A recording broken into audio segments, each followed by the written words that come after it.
It's so, me. yeah. It was the finish line. I know, it is. It's kind of, I'm kind of excited too, because you're my last one too. Don't good. worry, the ending, and Oh, are you kidding? I have so many battle questions. I have a few. Confrontation. Confrontation. Eric, Oh my can you God. just say your name, where you're from? Eric Generic from Summit. That's really Anytime you're ready. So, Kristen, Yes.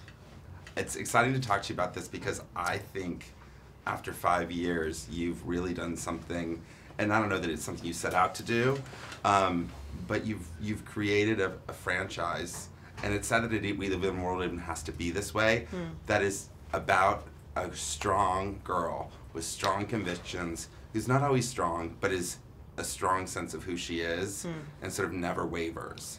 And because of that, we've literally, in my opinion, changed movies forever.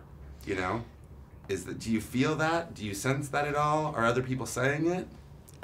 Yeah, no, that's like commonly talked about. I think that if anything, we sort of shed light on an enormous gap that's been wanting to be filled for a really long time, and sort of told everyone that it's possible.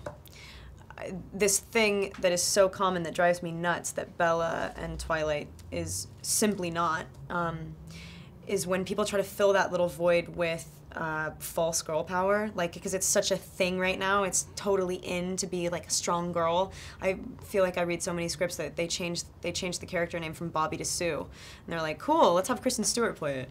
It's like, yeah, I don't really want to play a guy. I would really rather play a strong girl, and yeah, I feel like it's exactly what you just said. Is, you know, women's strengths are different. They are, you know, evident in very different ways, and it's not about brawn. It's not about being the loudest in the room. Sometimes it's about taking a step back and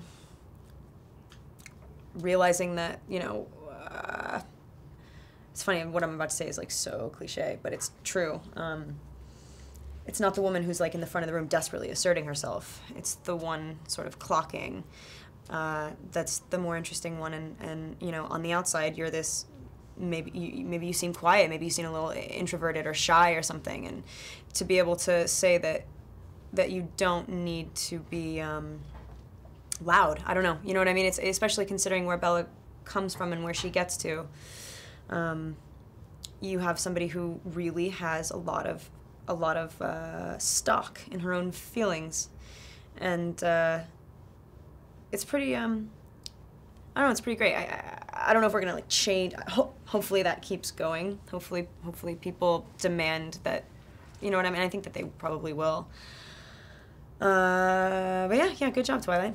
Well, I mean, when I started, you know, from when I started doing this, it was working on a movie like Legally Blonde, and that's totally different. But it was a moment where people were like, wow, women can sort of drive box office and can appeal to, you know, different things. And I think that, you know, there's also this word that kind of has been overused, I think, in the last several years, and people really like it, you know, awkward. But there's something about the fact, I think, that Bella could be genuinely have moments of awkwardness. Pure. But was never not who she was. Right. And she always knew who she was. And I think the greatest thing about this and sort of her moment of becoming a vampire is it just takes all those things and amplifies them and then throws some power behind it. Yeah, it's true. Were you aware of all that while you were playing that? Or was it sort of like, while you're making the two movies together, it was like, oh, we're Vampire Bella now, and so it's like... time to be sexy and strong. Yeah. No, I was so lucky to be able to play human Bella for so long that everything that makes Vampire Bella great was so natural, and I knew where it was coming from. It wasn't like, you know, all of the vampires have powers for a reason.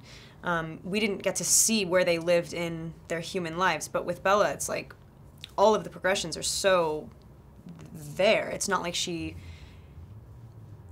it is a random idea for her to have a shield. It actually is very fitting. It's not, you know, it's not a completely arbitrary thing that she can drop everyone's guard. That she, you know, like there's just no lying. You know what I mean? And I think that really says something about her. I think as much of a physical thing as it was, and it was cool to be strong and fast and everything like that. It was nice to just see a fully realized version of Bella. And